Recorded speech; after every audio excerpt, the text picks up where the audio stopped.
Bonjour, je suis Monsieur Faux Alain Glove René. Aujourd'hui, dans la continuité du cours sur la notion de génétique, nous allons voir les bases biochimiques de l'hérédité. L'étude des mécanismes chimiques grâce auxquels la transmission des caractères héréditaires s'effectue constitue la génétique moléculaire. Nous allons étudier maintenant le schéma de la transmission de l'information génétique. Les caractères héréditaires ont pour support l'acide désoxyribonucléique ou ADN. L'ADN existe dans toutes les espèces animales. C'est un constituant très général des êtres vivants. L'ADN est situé exclusivement à l'intérieur du noyau de toutes les cellules et il est le constituant essentiel et caractéristique des chromosomes. Il assure la permanence des caractères d'un individu et la transmission de ceux-ci d'une génération à l'autre. L'ADN est le support de l'information génétique, mais la taille de sa molécule est énorme et ne lui permet pas de sortir du noyau. Pour transmettre cette information aux petits organes contenus dans le cytoplasme de la cellule et en particulier aux ribosomes qui fabriquent les protéines. La transmission de l'information génétique depuis l'ADN jusqu'aux organites cellulaires est assurée par l'acide ribonucléique ou ARN. L'ARN a une structure analogue à celle de l'ADN et il est élaboré par copie de celui-ci, chaque copie ne reproduisant qu'un fragment de la molécule d'ADN. Il existe donc plusieurs ARN ayant des fonctions différentes. La molécule d'ARN est beaucoup plus petite que celle d'ADN et passe à travers les pores de la membrane nucléaire pour gagner le cytoplasme et transmettre au ribosome l'information génétique. Grâce à cette information, les ribosomes vont élaborer les protéines constitutives de la cellule et de l'organisme. Celles-ci ont une structure moléculaire différente chez chaque individu et caractéristique de celui-ci, car elles sont élaborées par copie à partir de l'ADN, dont l'arrangement moléculaire varie d'un sujet à l'autre. L'ADN et l'ARN sont désignés sous le nom général d'acide nucléique. Nous allons voir maintenant la structure des acides nucléiques. Nous allons commencer par la structure de l'ADN. En effet, l'ADN est constitué par un grand nombre d'unités élémentaires appelées nucléotides. Les nucléotides sont unis les uns aux autres de façon à constituer une chaîne. Chaque nucléotide est formé par une molécule d'acide phosphorique, une molécule de sucre, le désoxyribose. La molécule de désoxyribose est de forme pentagonale. Une molécule de base. 4 bases seulement sont rencontrées dans l'ADN. L'adénine, la guanine, la cytosine et la thymine. Les nucléotides sont unis entre eux par la molécule d'acide phosphorique. La molécule d'ADN peut contenir plusieurs millions de nucléotides et son poids moléculaire dépasse 10 millions, c'est-à-dire 10 fois 10 puissance 6. L'originalité de l'ADN tient à sa structure dans l'espace. La molécule d'ADN est constituée par deux chaînes de nucléotides qui se font face par leur base. Chaque chaîne décrit une spirale dans l'espace et les deux chaînes s'enroulent ainsi en spirale, l'une autour de l'autre. Les deux chaînes sont unies l'une à l'autre par les bases qui se font face. L'ensemble prend l'aspect d'une échelle dont les montants sont formés par les molécules de désoxyribose et d'acide phosphorique et dont les barreaux sont formés par les bases. Cette structure en deux chaînes, structure bicaténaire, est depuis sa description Princeps par Waston et Crick, universellement connue sous le nom de structure en double hélice de l'ADN. De plus, chaque chaîne est complémentaire de celle qui lui fait face, car les liaisons entre les bases des deux chaînes s'effectuent d'une façon unique et rigoureusement déterminée. L'adénine ne peut être reliée qu'à la thymine et la cytosine à la guanine, et inversement. Les couples de bases sont donc obligatoires.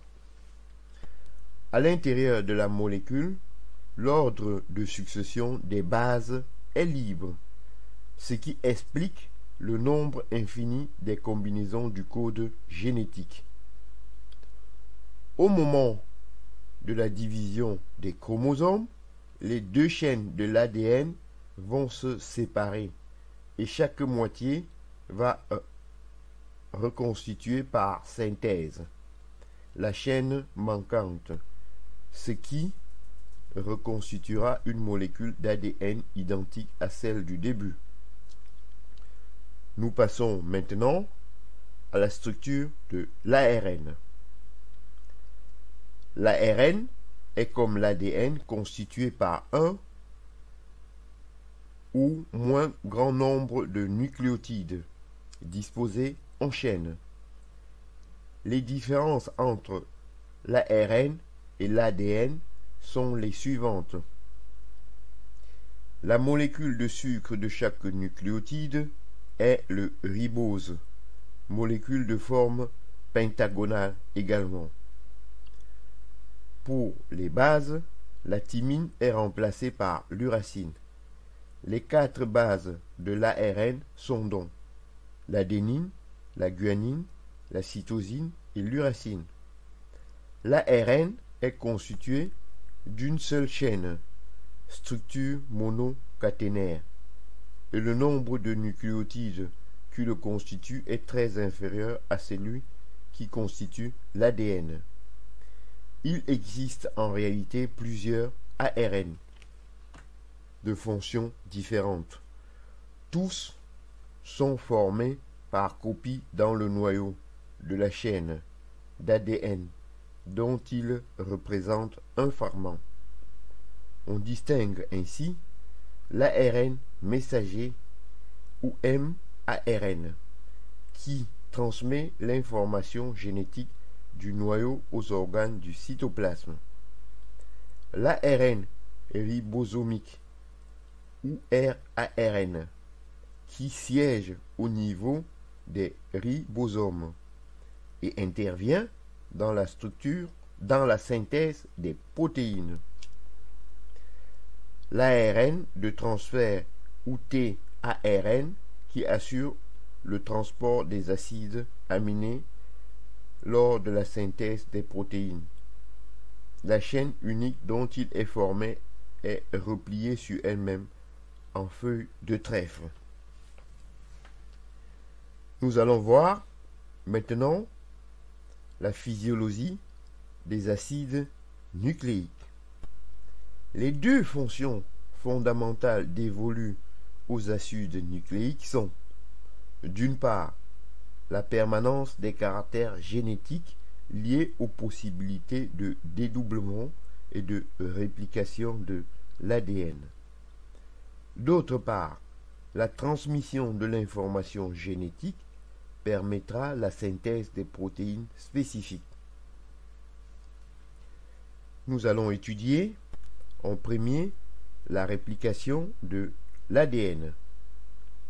On désigne sous ce nom l'ensemble des phénomènes qui aboutissent au dédoublement d'une molécule d'ADN et à la formation de deux nouvelles molécules identiques à la molécule initiale.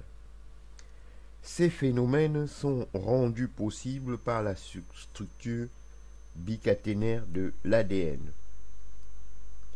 Une cellule sur le point de se diviser double sa quantité d'ADN nucléaire. Cette synthèse d'ADN correspond à une transformation de la double hélice dont les deux chaînes se séparent, chacune d'elles reconstituant ensuite une nouvelle molécule bicaténaire. La séparation des deux chaînes se fait par rupture des liaisons unissant entre elles les bases à la manière de l'ouverture d'une fermeture éclair. Au fur et à mesure de cette séparation, chaque chaîne reconstitue la chaîne complémentaire. Cette reconstitution est rigoureusement identique à l'original, puisque chaque base libre ne peut s'unir qu'à une base déterminée. Couple obligatoire: adénine, thymine et cytosine, guanine. Les deux nouvelles molécules d'ADN possèdent la disposition en double hélice, sont identiques entre elles et identiques à la molécule initiale. Passons maintenant à la transmission de l'information génétique. L'ADN renferme sous forme codée le capital génétique hérité des parents. Chaque caractère héréditaire est déterminé au niveau de la molécule d'ADN par un gène. Le gène est un fragment de la molécule d'ADN formé d'une séquence plus ou moins longue de nucléotides, de 900 à 3500 nucléotides. L'arrangement de ces nucléotides forme le code qui correspond à la synthèse de telles protéines, de telles enzymes, caractéristiques de l'individu. Le maillon intermédiaire transmettant l'information génétique du noyau au cytoplasme est l'ARN messager. Celui-ci a une structure monocaténaire. Il est élaboré au niveau du noyau par copie de l'une des chaînes de l'ADN par un processus analogue à la réplication. La succession des bases, l'ARN messager, est complémentaire de celle des bases de l'ADN. L'adénine de ce dernier étant couplée avec l'uracine au niveau de l'ARN. La molécule d'ARN messager est beaucoup plus petite que celle d'ADN et peut donc quitter le noyau par le port de la membrane nucléaire. Après le passage de la molécule d'ARN messager dans le cytoplasme, 4 à 5 ribosomes vont se fixer le long de sa chaîne. Ces ribosomes groupés par le nom de polysomes portent le nom de polysome. Schématiquement, L'ARN messager représente le programme de fabrication des protéines et le ribosome fixé sur lui constitue la chaîne de montage. L'ARN ribosomique est comme l'ARN messager, élaboré au niveau du noyau et plus particulièrement des nucléoles. Le mécanisme est le même que celui de la formation de l'ARN messager. Transcription de l'ADN. L'ARN ribosomique passe ensuite par le cytoplasme pour être concentré dans les ribosomes, dont il est l'élément constitutif essentiel. Les ARN de transfert élaborés, comme les précédents, au niveau du noyau, sont de plus petite taille, 70 nucléotides environ. Leur molécule est repliée sur elle-même, en forme de feuille de trèfle, avec au sommet de la boucle centrale une séquence de 3 nucléotides qui conditionnent la nature de l'acide aminé transporté. Les ARN de transfert ont en effet pour fonction de transporter les molécules d'acide aminé utilisées dans la synthèse des protéines. Il existe autant d'ARN de transfert différents que d'acides aminés, soit 20, car chacun d'eux est spécifique d'un acide aminé donné. Cette spécificité est donnée par les 3 nucléotides de la boucle centrale de l'ARN de transfert, dont la nature constitue un code. Ce groupement de 3 nucléotides est appelé anticodon, et ces 3 bases sont complémentaires d'un codon porté par l'ARN messager qui est lui-même complémentaire de 3 bases triplé porté par l'ADN. Le triplet est donc identique à l'anticodon. Nous passons maintenant à la synthèse des protéines.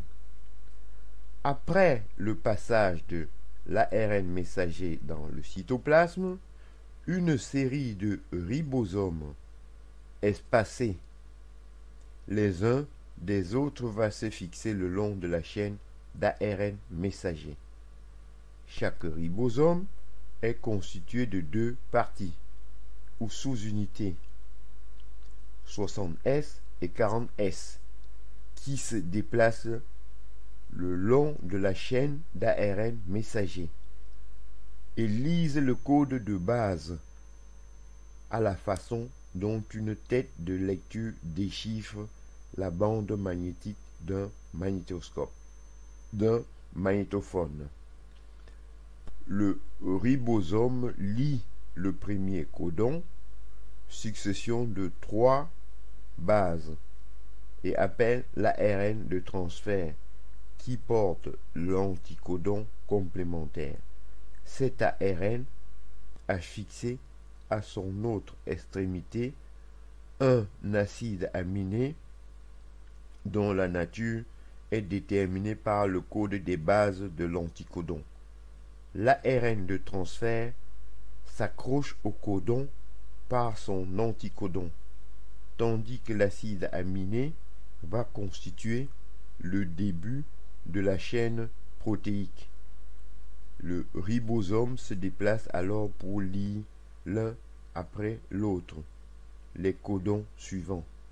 À chaque fois, l'acide aminé véhiculé est accroché au précédent pour former une chaîne, tandis que son ARN de transfert est libéré dans le cytoplasme pour un nouveau transport. Cette synthèse est déterminée lorsque le ribosome atteint un codon qui ne correspond à aucun acide aminé. Ce codon constitue la ponctuation du code. Le ribosome se sépare alors de l'ARN messager en se dissociant en ces deux sous-unités. La chaîne d'acides aminés formée est libérée dans le cytoplasme et y prend sa conformation définitive dont dépendent ses propriétés. J'en ai terminé et je vous en remercie. Bonjour.